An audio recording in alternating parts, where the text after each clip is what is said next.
DrBoyceTV.com, the home for intelligent Black people. My name is Dr. Boyce Watkins. It's so good to see all of you. I hope you all are doing good.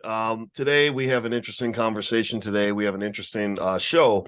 I want to talk a little bit about Kanye West. Kanye West apparently is the latest Black celebrity to apologize because, they like to keep Negroes on the apology tour.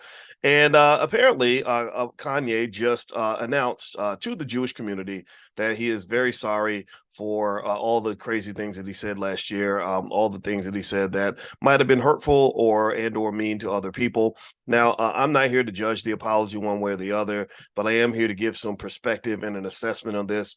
I'm going to say this. As we get started, first off, I want to say good morning and give me a yes in the chat if you can hear me. Let me know if you can hear me okay. Give me a quick yes. Let me know my audio is good. And what's up to everybody on Instagram? My Instagram is Dr. Boyce Finance. And just in case you're wondering, I don't really apologize for much of anything. What I will apologize for is when I am clearly wrong. But on something where I take a strong stand, 99 times out of 100, I'm not going to apologize because I'm going to think about what I said before I said it. I'm going to process things before I open my mouth. And I think that that's the issue that I have with some of the rappers is that rappers, I don't know how much they think before they talk. I think that hip hop is built on this idea of being outrageous and loud and crazy and rude and everything else and stupid and unstrategic. And then when the chickens come home to roost, next thing you know, you got Black men on their knees, on their hands and knees, apologizing, please, Mr. Charlie, please forgive me, sir. I sorry, sir. I didn't mean it. I didn't mean it. And a lot of it comes back to the area that is my specialty. You guys know my specialty is economics and finance. My PhD is in finance, and I talked to Kanye a lot. Kanye called me last year during the 2022 All Black National Convention, and we talked for many hours, and we talked a lot about this situation he had with the Jewish community. And when I was talking to Kanye about it, I remember kind of saying to him, I said, "Are you sure this is the hill you want to die on?" I said, "This is a lot of money. These people are sending you checks for $10-20 million every other month. This money could be used to really help a lot of people. You could develop infrastructure in the Black community. I would free of charge help you develop a Black-owned school system that can educate our people at the highest levels." Dr. Claude Anderson, we're both fans of Dr. Claude Anderson. That's what brought us together in the first place was Powernomics. Kanye has an interest in Powernomics. And by the way, we do Powernomics training every Wednesday for free in the Black Business School. So if you go to blackkeystogreatness.com or boycewatkins.com, you can find the free Powernomics training. And I invited Kanye to join us for our Powernomics training because I said that, I appreciate the fact that you like what Dr. Anderson is doing. And I respect that. I think that's a wonderful thing. I said, but you gotta get educated on this, man. I said, look, I can break it down for you. I can explain it to you, but I really want you to understand how critical the role of the Black celebrity is in developing economic infrastructure for Black people. And I need you to understand the flaws of hip hop culture. Hip hop culture is toxic culture. Hip hop culture is unhealthy culture. Hip hop culture is not culture that's productive. It's counterproductive culture. It's culture that's built on how outrageous can I be for the white man? Like literally, how many white folks can I amuse with my ridiculous, immature, silly behavior? Let me know if you know what I'm talking about. I think a lot of rappers, some of y'all dudes ought to be ashamed of yourselves. You're 45 years old. You're still acting like teenagers. You run right here trying to say the most outrageous thing you can say. You're all talk, no action. Diddy was like that for a long time. Diddy would come out every time, I kid you not, every time Diddy made an announcement about something he was going to do, create, or build, I never took it seriously. I never took it seriously, not because I don't respect what he's accomplished. I didn't take it seriously because a lot of rappers, unfortunately, don't understand the difference between talking and doing. They don't have the soft skills required to even build anything, to develop any kind of infrastructure. Because anybody who knows anything about leading groups of people or organizing groups of people or working together with groups of people, you'll find that it requires a level of service and humility to others. It requires you to humble yourself to the task in front of you. It requires you to submit. You have to submit to something bigger than yourself. Rappers ain't good at submitting. Let's just be honest. Let me know if you know what I'm talking about. I'm not trying to diss. This is not a diss track. Like I said, because I know Kanye personally. I don't want it to sound like I'm just like, oh man, I don't like you. I don't dislike the guy, but I just honestly don't have a lot of patience for immaturity when it comes to black men. I kind of think as black men, we have a job to do. We got a responsibility out here. We got things to build. We got children to protect. We got women to protect. We got a community to build. And when you are sitting on hundreds of millions of dollars, and I got to hear you talk about how you spend $2 million on your daughter's birthday party, that to me does not make sense to me. I don't, or you spend X millions of dollars on some European products or whatever, or on a fashion show. What the hell is that, man? I don't do fashion shows. I don't go to fashion shows. That's for gay guys in Europe, in my opinion. I'm not saying it's a bad thing. I'm not saying that you can't love fashion. Everybody can be fashionable, but y'all know what it is. Y'all know what those Paris fashion shows are all about. It's all a bunch of weird stuff, right? It's not endemic or connected to what my people need. It's not connected to what we got going on over here. It's not connected to the problems that are happening in the south side, west side of Chicago. It's not connected to the fact that black children can't read. It's not connected to the fact that we're not getting things done in our community. I'm trying to build the black business school, right? We're building it with our bare hands. I built it with my own money. I did not have investors. I did not have capital to do this. And I'm gonna tell you what, it was weird to sit there, and I'm sitting there thinking, okay, we spent 10 years working to get up to a $2 million your budget to run the best institution in the country when it comes to black wealth building. There's no HBCU, no white university anywhere that's doing what we're doing in the black business school. I kid you not. We're that good at what we do. And my PhD helps with this. But I said, it's crazy when I'm sitting here looking at $100 million on a balance sheet, or 200 million, 300 million, $400 million on a balance sheet. Because I saw all the finances. I looked at all of it, and Kanye sent me everything, and I looked at it all, and I was like, man, this is a lot of money you're sitting on, and you could be doing a lot of stuff with this. And one thing that to me was a problem, and gets back to his apology. And I'll read the apology to you. I put the apology on my Instagram. My Instagram's the Dr. Boyce Finance. The thing was, I said, are you sure you're ready to blow this whole bag over your beef with Jewish people? Again, y'all know me. I'm not big on apologizing. Like, I'm not big. I don't like when black men get on their knees, and just tickling a white man's balls just to get forgiveness. I don't like that. It bothers me a lot.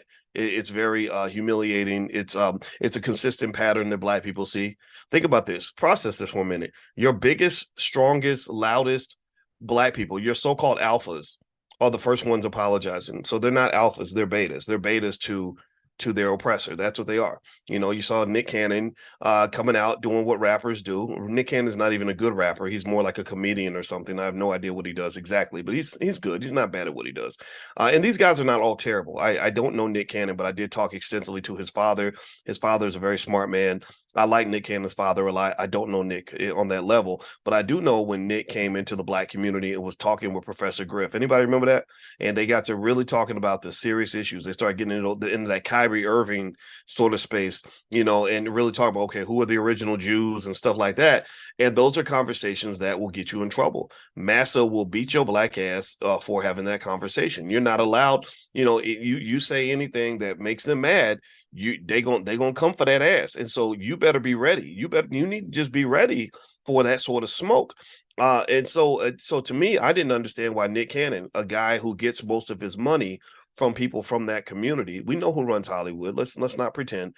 I never understood why Nick was out here trying to talk big and bad like that. The only thing I could think of is that ego comes into play, and celebrities tend to have big egos, but they don't necessarily have the substance to back up the ego. They don't have the substance to back up the flash, because most of them really haven't really struggled like that. Most of them have not struggled and figured out how to find a way to make a way on the fringes of society.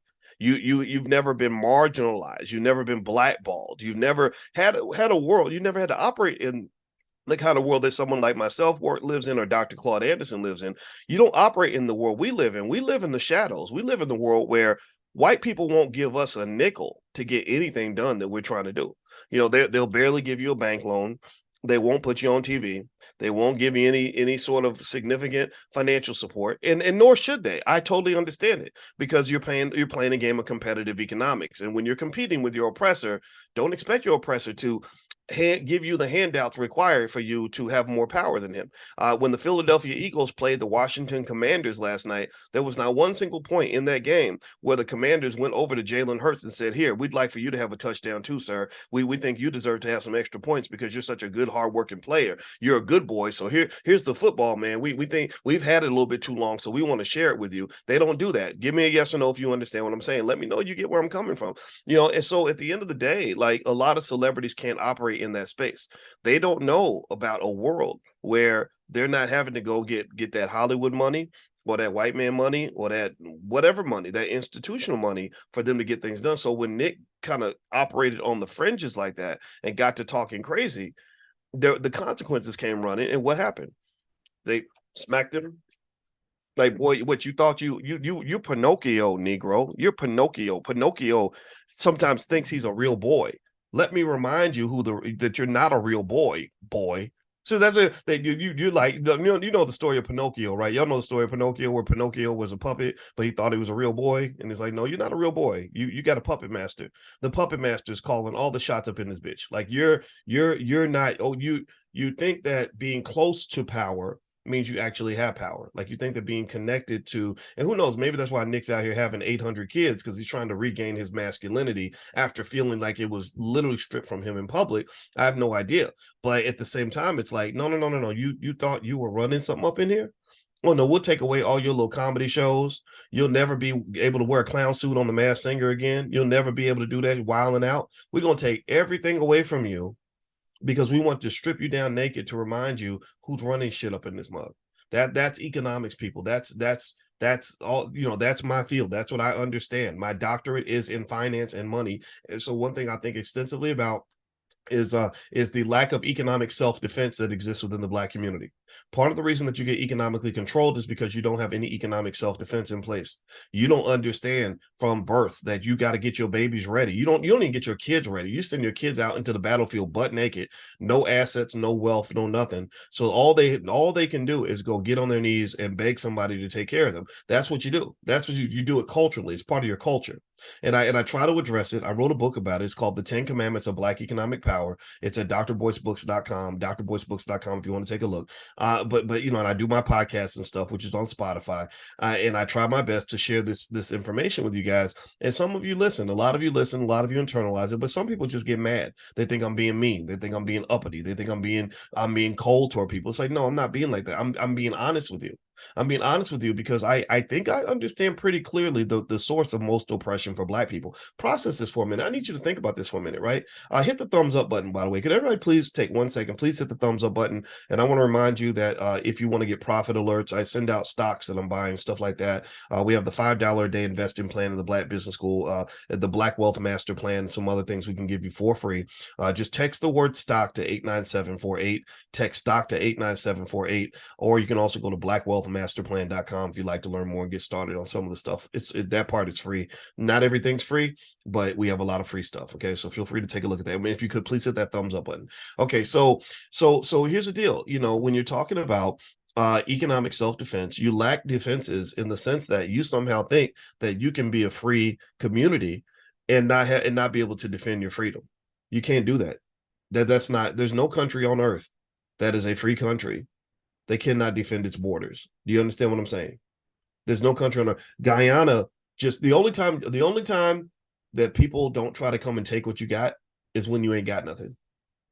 And then Black people have a lot. We have 1.4 trillion. Everybody's taking that. Every immigrant group that comes to America goes straight to the Black community. They don't go to the Cuban community. They don't go to the white community, set up their businesses like that. They're not going to the Jewish communities and all that. They're going to the Black community. Why? Well, because you have the Swiss cheese, what we call the Swiss cheese defense. You got that old Dallas Cowboys defense where you let everybody score touchdowns on you. You let them run economic trains on you. That's what you do. You let them have whatever they want, whenever they want, because you think somehow you can have freedom and not be able to defend that freedom. And so if you want to know what I view as solid economic self-defense, well, number one, I'm sending my kids out into the world with knowing how to do financial karate. I want them ready. I want them protected. I want them to be defended. I want them to be prepared to stand up for themselves. And a broke dude can't stand up for himself very well on the corporate plantation. A single mother with who's living paycheck to paycheck, she better not say nothing on that job unless she's ready to get another job, unless she knows she's got other opportunities right away. So what happens is that because your economics is not right, because you don't sort of think, you're not taught to think strategically, think ahead, make plans, prepare, you end up in situations where you become very vulnerable. And then here's another aspect of economic self-defense in the Black community that does not get addressed is the fact that your biggest, so-called biggest, baddest people, the ones you look up to the most, the ones that you see in the magazines the most, mostly rappers and athletes, are about the most financially irresponsible, economically unintelligent human beings on the entire planet. I mean, think about this. How in the hell are you going to be led to the promised land when your so-called leaders are idiots? Like really, they just they're lost. They're stupid. They don't know what the hell they're doing. They don't know where they're going. They will literally. I mean, think about how brainwashed you have to be to literally trick off $100 million to get $100 million contract and end up with nothing. Like literally. So every time. So again, it's like imagine a football team trying to win a game, and every time they get an opportunity to score a touchdown, they take the ball and they throw it to the other team. Or the wide receiver catches a wide open pass in the flat and he's got a straight line to the end zone, and instead he runs in the other direction and runs back to the other end zone. Like imagine that. Or imagine every time the quarterback got the ball and he backed up for a pass, he turned around and threw it to the defensive lineman so he could run back and get a pick six. Like that's literally what you do when it comes to your economics. Your best and your brightest, your baddest, your loudest, your whatever. They're the most irresponsible. And then what happens is that people in the community that look up to those individuals, they imitate that irresponsibility. So they become like a virus. It becomes like a disease. They pass this virus of economic unintelligence and this virus of ignorance. They pass it, they spread it like an STD, like a financial STD. It's like a financial. I wrote about financial STDs in my book, Financial Lovemaking. If you want to learn more about financial STDs that we pass to each other, go read that book. I talk extensively about that. You get financial STDs that get passed around the Black community. Next thing you know, everybody's infected and nobody knows why. Everyone says, well, Black wealth is low and Black people don't got nothing, and Black income, Black people make less than white people. Well, of course you do. Of course you do. What makes you think that you're supposed to be ahead of anybody when you possess the most economically irresponsible habits known to man? I'm not trying to diss anybody. I'm not trying to say, I'm not mad at you. I'm not yelling at you. I'm really expressing what I'm seeing here. And what I'm saying overall is that when I go back to it and I think about Ye, and I think about Ye's apology. First of all, I'm not big on Black men apologizing. But to me, like either finish the battle or don't pick the battle at all. That's been my point. That was my point when Snoop apologized to Gayle King for calling her a dog head blankety blank. That was my point when Nick Cannon had to go on his apology tour. With Kanye, Kanye's unfortunate reality is this: he's being used right now. Kanye's being used like nobody's business, and it all links back to money. He's being used right now. And what do I mean by that? Do y'all think, give me a yes or no, do you think there's a coincidence that he's apologizing now, right in the middle of a very controversial war that is happening across the sea? You know, where 1,600 people get killed on one side, 21,000 people get killed on the other, mostly women and children, and they're still trying to claim that it's that you're being anti whatever by calling them out on that stuff. Do you think that it's a coincidence? Like, do you really think that do you think that he's not being used right now? Like seriously, like I just find it interesting that this apology occurs right in the middle of this war. So if there's ever a time for you to stand on your whole whatever it was you were standing on, I didn't understand. I'm gonna be honest with you. When I talked to Ye on the phone, I did not understand his obsession with that community. I said, look, I told him three things I told him I was honest about. I said, well, two things really. I said, number one, I said, I don't understand your obsession with the Jewish community. I just don't care about what other communities are doing. I care about what my people are doing. I said, number two, I never would have married a Kardashian, because as far as I'm concerned, she got famous off a sex tape, and there's nothing special about that lady. She's great at business now, but back then she just, Black women couldn't do what Kim Kardashian did and be famous. And then actually some other things I did mention was I said I married a woman that was more like your mother. I married a Donda.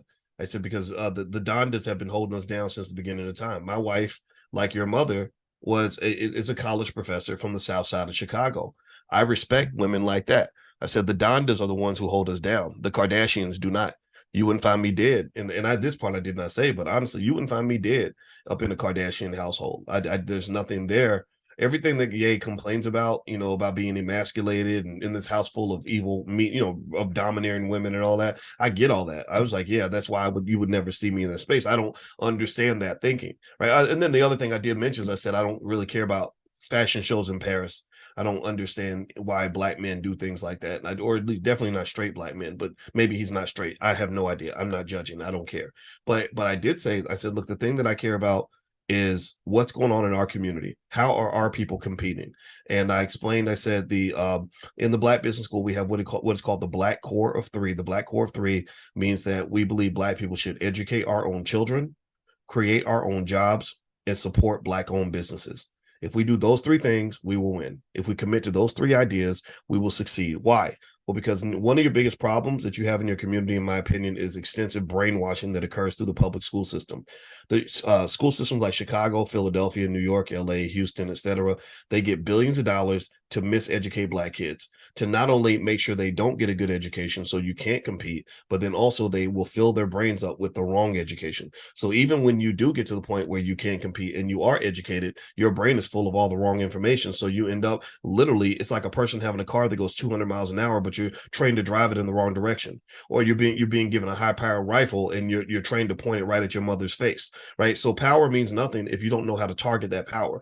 Greatness means nothing if your greatness is used to play for the other team, right? Your success, your hard work adds up to nothing if all of it's being used for the benefit of somebody else and not for the benefit of the people that you care about. So the problem with education, the reason I believe black people should be educating black people is because education doesn't just give you knowledge and facts and information. Education gives you your value system. Education tells you what's important and what's not. Education tells you what you should be doing with your life, where you should be investing your time, where you should be investing your money, where you should be putting your resources. Do you understand what I'm saying? So when you are when you are trained to believe that the first thing you do as a black person is take all your children and hand them over to a white guy so they can be re-educated, you might as well be sending them to a damn concentration camp, damn near. Like you're literally sending them to one of those, like, in those other countries in like North Korea, whenever somebody gets too radical, what do? They send them to a re-education camp. That's what our public schools are. They're re-education prisons with training wheels, to get you ready for the next stage. So you will either end up on the prison plantation or you'll end up on the corporate plantation. One of those two, either one. So I believe black people should educate our own children, create our own jobs. If we create our own jobs, we don't have to go beg for jobs. But job creation requires a certain mindset. This is why if I had $100 million tomorrow, I would go create powernomic centers all across this country. And I told, this is what the proposal I made to Kanye. I said, look, I'm not going to go get black people to boycott Adidas for you. That's what he wanted. He wanted me to go and get black people riled up to go boycott Adidas. I said, why? Why would black people want to boycott Adidas? Black people ain't got no beef with Adidas. You do. What have you done to earn the fact that you want black people to show up for you? And this is where I get triggered. I said, look, celebrities are always, pay attention, think about this. How many times have you ever seen celebrities turning to black people when they get in trouble? How many times, like, seriously, you ignoring black people, you don't write no checks, you ain't trying to really do nothing significant, you're not developing infrastructure, but then as soon as your daddy decide he don't want to pay your bills no more, suddenly it's like, hey, y'all, hey, let me get the black community behind me. I got the whole black community behind me. We're going to come get you. Stop that. And I said, look, what I will do is I will tell the truth. I said, if you write a check for $10 million to build powernomic centers, I said, I don't want a penny of this money. I don't want any of this money. You do not have to pay me nothing. I don't have as much money as you, but I live within my means. I'm very happy with what I have. I don't want any compensation. Write a check for $10 million. Let's build powernomic centers. We can to feed your ego. We can name it after you. We can name it after your mama. We can name it after one of your kids. I don't need any credit. I don't want any of the money, but I do want to see us develop these training camps where we can train our children on powernomics at an early age. That's what we can rally around. And he wasn't interested. It did not. The conversation, I guess, didn't go well at that point. I have no idea. But either way, though, to me, it's sort of like, look, we got to do something, man. I personally think that when you're talking about celebrities, always constantly apologizing and then doing a lot of loud talking and then backpedaling from that is so demoralizing. I see where a lot of you get riled up when you see somebody taking a stand. I think a lot of y'all didn't understand exactly what Kanye was doing or why he took the whole Jewish thing so far, but still, It's like, you see Snoop Dogg. Snoop Dogg took a stand when Gayle King insulted Kobe Bryant. Snoop Dogg gets on Instagram and says this, and this. And then I remember when Snoop said he called her a dog head, bitch. And I was like, why would you say that? Like, why is that even necessary? I remember thinking, you just messed up everything, bro. Like, what you just totally did was you totally deflected the conversation now, because I know how these heavy duty black feminists operate. What they're gonna do is they're gonna stop making it about what Gayle did now, and now they're gonna claim victim, and they're gonna basically make it about what you said about this black lady, about what you said about Gayle King. You could have made your point very clearly without calling her a dog head blankety blank. So if y'all remember, anybody give me a guess, you remember this. You remember when Snoop Dogg literally got sent on an apology tour. Snoop Dogg was apologizing. He didn't apologize once. He didn't apologize twice. I think he apologized like 3 or 4 times. And it was like, and what it is I believe that part of the ritual is we're gonna beat you and humiliate you over and over and over again, because we're establishing dominance. That's what animals do to each other. We're literally gonna strip you down to nothing, so people will know that I am your God. God is in the room and he is me. I am the alpha. You are the beta. Don't you ever get out of line thinking that somehow you have the power in this relationship, because you do not. Negro, when we met you, you were an inch away from a jail cell. We could get you locked up on charges, allegations, ruin everything in a couple of days if you get out of line. You really think it's a coincidence that a lot of the celebrities end up getting hit with these crazy allegations and really negative headlines like all of a sudden? No, a lot of times it happens because they disrupt the power structure, and the people that control media say, okay, you're living off your reputation. We're going to destroy your reputation, because it's very easy to destroy the reputation of a black man. So I'm gonna tell you what, with Kanye's apology, I like it and I don't like it. I put the apology on my Instagram. My Instagram is Dr. Boyce Finance. If you want to take a look and read exactly what he said, it's basically the same old, like, I apologize. I didn't mean to, whatever. Okay. Yeah. I like the apology and I don't like the apology. And here's what I mean. Well, let me back up. I like it and I don't like it, but really, to me, if you're going to apologize, you should never have done the shit in the first place. That's it. That's why, for example, like one pet peeve I have is that we have too many divorces in our society, right? Divorce it's very painful for children. It's very painful for the individual. It's very costly in terms of money and energy and time and everything else, right? If you've ever gone through a divorce, you know how horrible that is. Well, my thought is, if you're not going to stick it out, like, maybe you should just not do it. Maybe don't sign up for something that you don't 100% know that you can actually stick with through thick and thin, through the ups and the downs. And if you did sign up thinking that you can handle it, but then you realize you couldn't, perhaps you misassessed the depths of the consequences of that decision. Perhaps you did not understand exactly how hard it would be. Maybe maybe that's a maturity thing, right? And so I think that sometimes celebrities will say things, sometimes maybe because they're high and they're drunk, or their egos are out of control, and they don't understand just what the price will be for them to stand on what they said. Standing on what you said is much harder than actually saying it. Like, anybody ever heard that saying? That saying, talk is cheap. Talk is cheap. And I like what I interpret that saying to mean is that it's easy for me to talk about what I'm going to do and get that instant gratification of you getting all excited because I just said it and giving me credit for saying it as if I'm going to stick to it. That's much different from me actually sticking to it. And a lot of times celebrities and rappers do a lot of talking and they don't back it up, because talking is easy. It's easy. Like, if you're a studio gangster, it's easy to talk about who you're going to kill and what you're going to do and how you're going to change the world, do all this. That's different from actually doing it. So that's why you'll see a lot of people that will talk about things they're going to do and then not actually complete it, because those are two different things. It's like the difference between making a baby and raising a baby to the age of 18. Raising a baby to the age of 18 requires approximately, let me see here, approximately about almost 200,000 hours of consistent effort and hard work to raising that child to adulthood. Making a baby, you can do that very quickly. You can do that in a few minutes.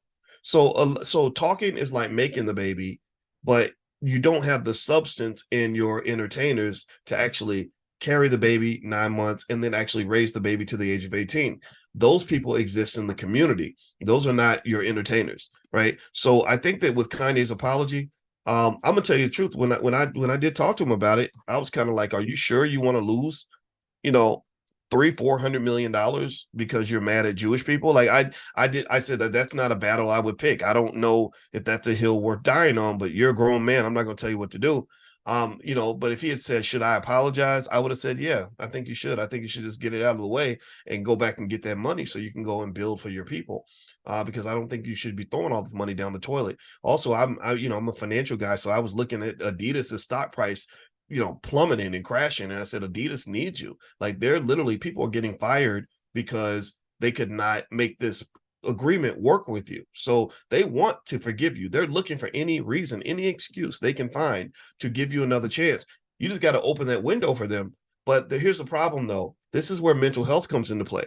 Now, you guys know in the Black Business School, we created the first ever Black financial therapy department, and we did that for a reason. We did that because as I'm talking to my wife about our conversation with Kanye, and she was listening on some of it, and he was asking me to record stuff and all that, and I was like, man, I'm not going to put this stuff out there. This is not appropriate. But but she was listening, and she said there's a mental health issue that needs to be addressed, and I don't know if he's addressing that mental health issue. And so for you as Black people, I'm gonna tell you that what's going on with Ye, in my opinion, is a microcosm of what's happening in millions of Black families across this country. A lot of you, how many of y'all got crazy relatives? How many of y'all got people in your family you can't work with, people you always beefing with, people that you don't understand where they're coming from, you don't know why they're acting the way they act, your parent, your child, your sibling, your cousin. Give me a yes if you in the chat if you have somebody like that in your family. A lot of us, maybe we can identify with Kanye because a lot of us have a Kanye in our family. Somebody that's just like, what the hell, man? What's wrong with you? Well, what that is much of that is undiagnosed, untreated trauma. That's what it is. My wife is certified in trauma. She's a full professor. She sees clients on a regular basis. So she talks, so she helped me to understand how that trauma causes us to have these weird situations where we can't get along. We end up beefing and fighting. We end up scared of each other because what happens is trauma is like a virus that gets passed from one person to the next. So you end up re-traumatizing each other. If you want to see a movie that captures the essence of everything I just said, there's a movie called Smile. Go see this movie, Smile. It's a horror movie, but really it's a horror movie. It's disguised as a horror movie, but really it's a movie about the contagion of trauma, how one person traumatizes another one, and then the next thing you know, the second person's acting as crazy as the first. Like, seriously, think about how many times you were dealing with a crazy ass, ghetto ass, loud ass, annoying person, and you felt like you had to show them that you crazy too. You know what I'm talking about? You had to get out of character. You had to be like, no, I got to show you that I'm from the hood too. I'm from the streets. No, I'll be. Next thing you know, you're acting like a monkey just like them. You're taking yourself, you're in the race to the bottom. You're trying to out thug a thug. You're trying to out ghetto a ghetto ass hoochie mama. Like, you're trying to do all that because you're trying to show you hard and you this and you that, when that's not who you are. That's not the most productive use of your time. That's not who you're supposed to be. You're supposed to be elevating, and they got you descending, crashing to the ground like an airplane. You're supposed to be flying up in the clouds in the stratosphere. You almost at the stratosphere. They got you aiming your plane straight for the ground so you can explode just like them. So why would you do that? You don't. You quarantine yourself. You got to socially distance, and then also you got to heal. Some of y'all that are listening right now that are agreeing with me, you're probably traumatizing other people yourself. I'm one of them. I have trauma. I have very bad trauma. I've traumatized a lot of people. And for those that I've done that to, I apologize. But I do have a therapist that helped me to see these things. So I encourage you to get that help, because that's gonna connect to you being able to build the kind of life that you want to build. Because people that are healthy and well are able to see a vision, execute the vision, have the humility required and the discipline required to see that vision to fruition. They're better leaders, because good leaders are not loud, irritating, annoying. I can't tell you how many times Kanye yelled at me on the phone. I don't like being yelled at. I'm a grown ass man. Do not fucking yell at me. Like, that's not appropriate. What's happening here? Right? No, how about we talk to each other as adults and decent people, and figure out that the cause is bigger than our egos. And I'm gonna tell you another to just let you know that not all celebrities are in the same trap. I worked on a project with Russell Simmons. Russell really gets that. Russell, as much as he's got his controversy, he's got his little stuff to deal with and all that. Let me just tell you, I really enjoy working with Russell because he has a tremendous amount of humility, and he's able to understand the importance of the objective, right? We were working on mass incarceration, getting black men and black women out of prison. That was the focus. The focus was not him telling me how important he is. I know you're important. I know how great you are. It wasn't me saying, well, I'm smarter than you, and I'm a professor, and you're not. No, it's just two black men talking and saying, how are we going to solve this problem? How are we going to bring our resources together, work together as a team, and achieve a goal? And we did. We took on the Obama administration. It was not an easy fight. We had to fight like hell, and Russell fought to the finish line, and that's why we got them to change those incarceration laws. And I'm here to tell you that it was very shocking to me that this presidency, this administration that was supposed to be such a friend to the black community, was so unwilling to even budge on an incarceration issue that they had promised to pursue. And this taught me a lot about politics. This taught me that in politics, you got to fight for what you deserve. You can't, people ain't going to give you, it's like going to a job where you think somebody's going to give you your paycheck because you did the work. You think they're going to give you your paycheck because they owe you the money. No, you got to go in there like this, ready to like throw down and get that check. And that's what we had to throw down. And the thing is, you can't go into these battles with people that are not solid people. And like if I'm on the phone with a celebrity who may or may not answer the phone, or may not get distracted, or may end up just deciding he wants to go do something else, or he's on tour now, that you can't get shit done with somebody like that. Russell followed through.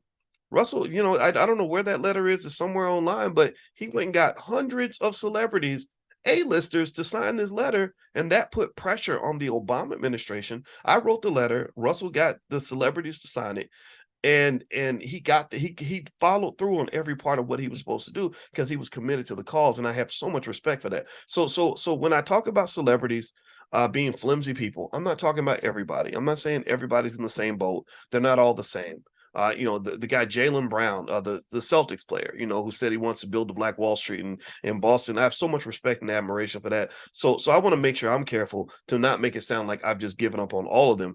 But I will say to you that there's just sort of a different reality there, and you have to do sort of a strength test to determine, like, are you really serious about this, or are you participating in this so-called pro-black thing because it's fashionable?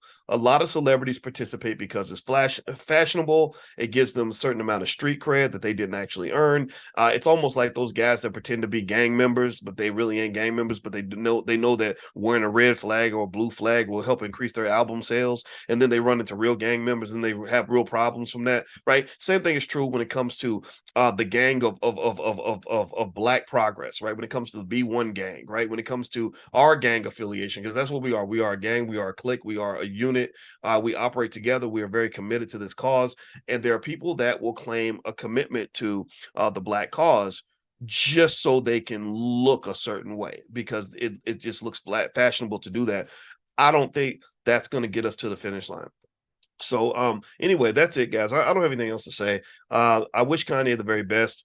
I kind of am curious to see if he sticks with this apology. I'm sure that there's some money attached to it. You'll probably hear about some new agreements and deals coming out pretty soon, because they really want to work with the guy. I mean, the guy can sell shoes. I have no idea why people buy those ugly shoes. I'm gonna be honest with you. They're overpriced. They look silly to me. But then again, there are people that love it, and these are people that are not in my demographic. It's like when I went to see the movie Color Purple yesterday. I said, it was a great movie, but it wasn't for me, right? The Color Purple, that movie, I saw it last night mainly because I got a wife, a mother-in-law, and two daughters. They wanted to see it. So because I care about the family, I said, sure, I'll go see it with you. And it was a great musical. Excellent acting, but very anti straight black male. It kind of made straight black males look like we were like the bastards of the earth. And movies like that bother me because I think they participate in the gender war that divides black men and black women. And what it really speaks to is it's not the narrative of black men and black women in our relationships with each other. That's not the narrative of The Color Purple. The narrative of The Color Purple is the narrative between feminists and lesbians and toxic, abusive men, right? Feminists and lesbians, unfortunately, many of them have experienced toxic, abusive men.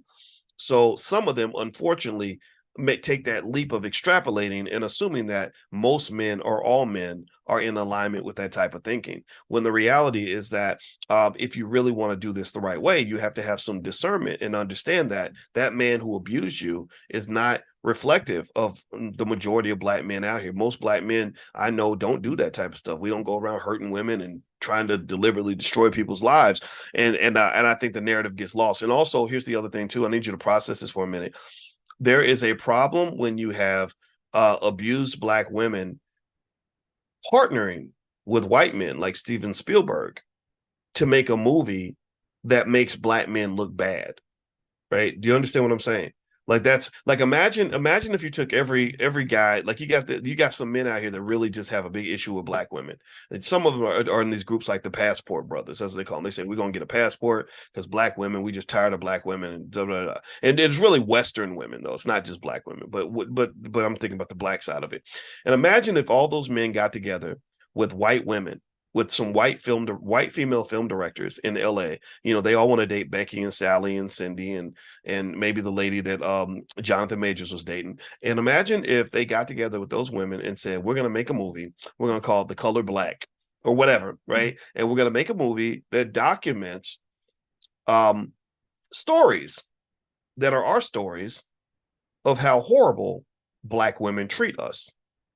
Right? And we're gonna have different characters, right? Because in The Color Purple, you had three types of characters. You had Celie, the poor lady who was, you know, beaten up and raped and mistreated and married the man she didn't want to. She had to marry Mister, and who was the biggest, meanest guy ever. Her father was a mean man. Mister's father was a bastard. You know, whatever, right? And so you had Celie, then you had Sophia, who's like this big, bulky, you know, like Oprah played her character, right? Big, bulky, kick the door down, punch you in the face type of woman. And then you had Suge, who was basically what they call the 304. Like 304, actually, I didn't know this till recently. 304 is like on an old school pager. If you type 304 in, and you turn it upside down, it spells hole, right? So Suge was kind of the fast girl, the city girl. She was in that city girl lifestyle. And in this movie, what was interesting is that the storylines empowered all three of those types of characters, right? It made all three of those types of women look like they could do no wrong. And if anything happened to them, it was because they were the victim. There's nothing wrong with any of them. There's nothing wrong with Celie, nothing wrong with Sophia, who literally traumatizes her husband by he hits her, right, which isn't appropriate, right? But then nobody talks about the trauma that the man experiences when you say that because you made some mistake in the relationship, I'm going to literally take your children away from you, right? That's very traumatic for a lot of men. And so when the men act out, because they're like, look, I wouldn't lose my kids. Nobody relates it to like, well, what would a mother do if you took away a mother's kids? Like, how hard would a mother fight to keep her children, right? And so if you understand that, then you should understand why some men refuse to accept the idea that you're going to take my children away from me, right? No matter what I did, right? You know, so then you had Suge's character, right? And her character was seen as like an empowering, like sexually liberated sort of character, right? It fits into the whole narrative of like we don't want to slut shame and everything else. You know what I'm talking about? You know they talk about that, right? So it's like, yeah, you're an empowered woman because you sleep with every man and you're an alcoholic and you run around and just do whatever you want to do, and that's like glorified. And I don't think any of those characters necessarily are flawless types of people, but it's presented that way in the movie. Whereas at the same time, most of the men were just seen as just these deeply flawed people that were the reason that the women had to rebel. There was literally a whole dance sequence where they were saying something like women are wearing the pants now, and kind of basically like calling men out and saying men do this and men do that.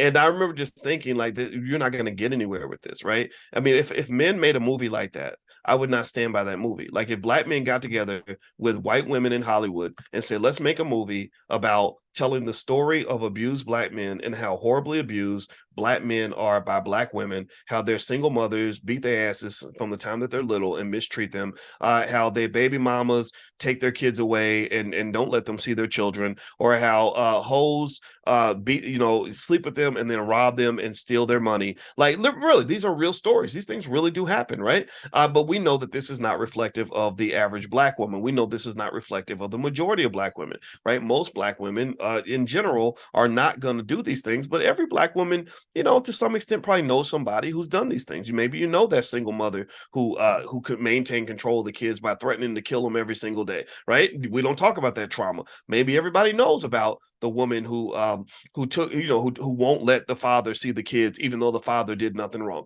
We don't know, or maybe because he can't pay child support, right? We know that mother. A lot of us know the mother who might be using men for their money, or using men so she can go on a date and get a free meal, right? We know those women.